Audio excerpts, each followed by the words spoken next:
হাবিবুর রহমান সুজন, জি। কি গাইবেন? আমি একটা বারি সিদ্দিকী স্যারের গান করব। ঠিক আছেন তো, কোনো ভয় নেই তো? আমরা সবাই শুনছি, কোনো ভয়ের কিছু নেই, ইজি একদম। লিলুয়া বাতাসে প্রাণ নাজুরাই নাজুরাই রে,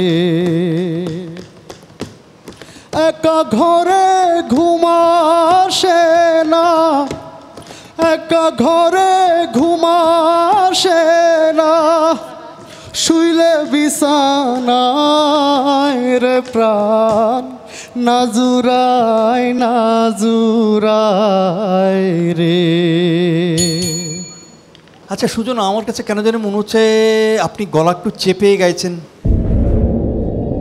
মানে যেখানটা একটু খোলার কথা সেখানে কোথায় একটু কন্ট্রোল করে নিচ্ছেন ভয়েস থেকে, যেখানে চাপাটা একটু আরো একটু খোলা দরকার। এটা আমাদের একটা অবজারভেশন। এখন কি করতে পারি বলো তো ভাই? তো আমার মনে হয় কি যে আপনি ওয়েটিংয়ে থাকেন, আমরা একটু ডিসিশন নিচ্ছি। ঠিক আছে ভাইয়া।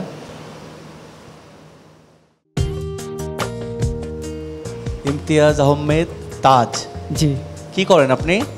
আমি পেশায় একজন ডাক্তার, এমবিবিএস ডাক্তার। বাহ, ডাক্তারি করার পাশাপাশি গান করেন, সব অসুবিধা হয় না? ইচ্ছে আর শ্রদ্ধা থাকতে হয় আসলে। আমি ছোটোবেলা থেকেই গানকে ভালোবাসি, সেজন্য দুটোই প্যারালালি চালিয়ে যাওয়ার চেষ্টা করেছি। খুব ভালো। ডাক্তারের যে পড়াশোনা, এটার পাশে উনি যে এতদূর পর্যন্ত এসেছেন, ভাই সেলুট আপনাকে। তোমার নাম লইয়া ধরিলাম পারি। তো ডাক্তার সাহেব, কি গান শুনিয়ে আমাদের হার্টের চিকিৎসা করাবেন এখন? শ্রদ্ধেয় প্রয়াত আব্দুল লতিফ স্যারের লেখাও শুরু করা এবং শ্রদ্ধেয় প্রয়াত আব্দুল আলিম স্যারের গাওয়া একটি গান গাওয়ার চেষ্টা করছি। সাই সাই গো আকুল গাঙ্গি সাই, তুমি ডুবাইয়ে ইউনুস নবীরে ঠাই দিলা মাছের উদরে, আমায় ডুবাও যদি, আমায় ডুবাও যদি তেমনি করে, তবেই না ভয় পাই, তোমার নাম লইয়া ধরিলাম পারি অকুল গাঙে সাই, মাঝি দরিয়াই ডুবুলে তরি, উঠলে তুফান ভারী। তাজ, জি ম্যাম।